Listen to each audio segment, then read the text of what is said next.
এবার কিন্তু বিট হয়েছেন, আউটসাইড এজ হয়ে গেল।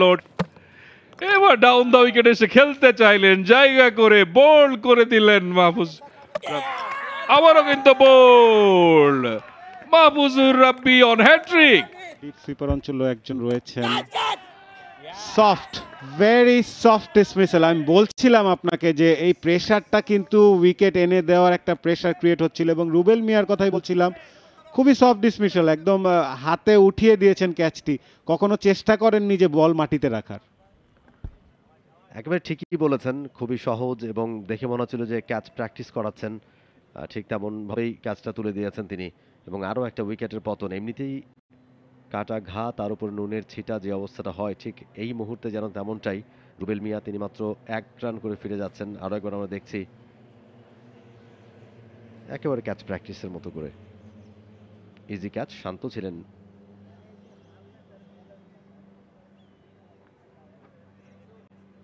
নাজমুল হাসান শান্ত, এবং সরাসরি তার কাছে কোনো রকমের ভুল ত্রুটি করেননি ক্যাচটা ধরে নিতে।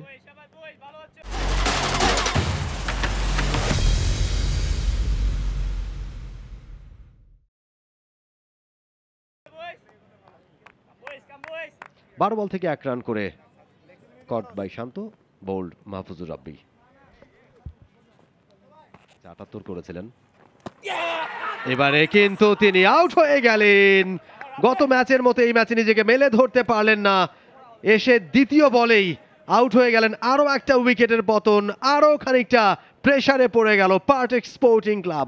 69 রানে 3 নম্বর উইকেটের পতন ঘটেছে তাদের।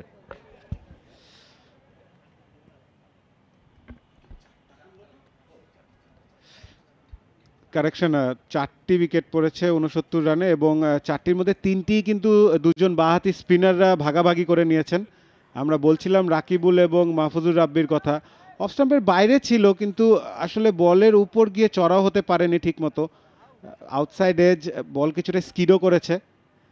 আরও একটি উইকেটের পতন, জয়রাজ শেখ সেট ব্যাটার ছিলেন, ওপেনার, 36 রান করে ফিরে যাচ্ছেন পার্টেক্স 69 4 উইকেটে।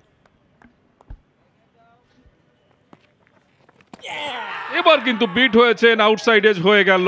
টার্ন, আগে কয়েকটা বল দেখলাম স্ট্রেটার, এবার কিন্তু টার্নে পরাস্ত হলেন। কিছুটা আরেকটু হয়তো 2 ইঞ্চি উপরে করেছিল ডেলিভারিটা যেখানে পিচ করে, তবে যেহেতু আলাউদ্দিন বাবু একেবারে কমিটেড ছিল সে ফ্রন্ট ফুট ডিফেন্স করবে, শটটা খেলতে পারলো না ঠিক করে, ব্যাটের বাইরের যে এজ লাগে।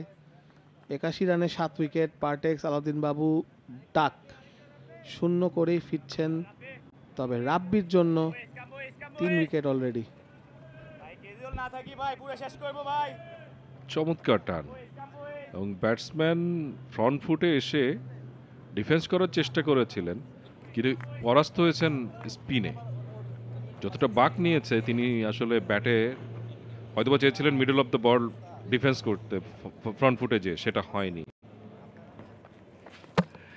এবার ডাউন দা উইকেট এসে খেলতে চাইলেন, জায়গা করে বোল্ড করে দিলেন মাহফুজ রাব্বি। 4 উইকেট পেয়ে গেলেন তিনি, এবং 8ম উইকেটের পতন। পার্টেক্সের ইনিংসটা শেষ হওয়া এখন মনে হয় শুধু সময়ের অপেক্ষা।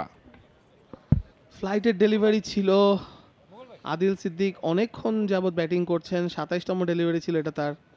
ড্রাইভ করার চেষ্টা করেছিল একটু বের হয়ে এসে ক্রিজ থেকে, এই প্রথমবারের মতন মনে হয় ঠিক মতন একটা ড্রাইভ খেলতে চেষ্টা করেছে।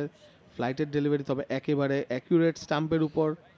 আসলে আদিল সিদ্দিকির আপনি ব্যাটের তার ফুট যেখানে ছিল মুভমেন্ট, তার ওয়েটটা ছিল পিছের পায়ে ভর করা না। এটা কি তানভীর আউট হলো? তানভীর হোসেন আউট হয়েছে, তো 1 রান করে তানভীর হোসেন আউট। আমি এতক্ষণ পুরো আদিলের জীবন বৃত্তান্ত দিয়ে ফেললাম। 83 রানে 8 উইকেট। আবারও কিন্তু bowled, Mahfuzur Rabbi on hat trick. অসাধারণ বোলিং, অনেক চিন্তা ভাবনা করে ফিল্ড চেঞ্জ করে অ্যাকচুয়ালি যেটা করলো সোজা একটা ডেলিভারি, বেশি কিছু করা লাগলো না। মোহর শেখ একজন টেইল এন্ডার, সে টেইল এন্ডারের মতো একটা শট খেললো, এবং আমরা দেখতে পাচ্ছি মাঠে মাহফুজুর রাব্বি একটা সেজদা দিলেন, মহান আল্লাহ তাআলাকে শুকরিয়া আদায় করলেন, কারণ 5 উইকেট সম্পন্ন করেছেন এই ম্যাচে। 83 রানে 9 উইকেট এখন পার্টেক্স, এবং অবধারিত যে তাড়াতাড়ি অল আউট হয়ে যাবে।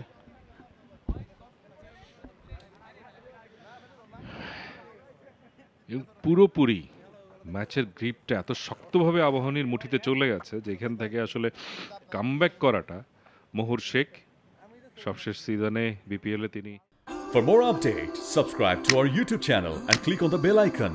Follow us on Facebook and Instagram.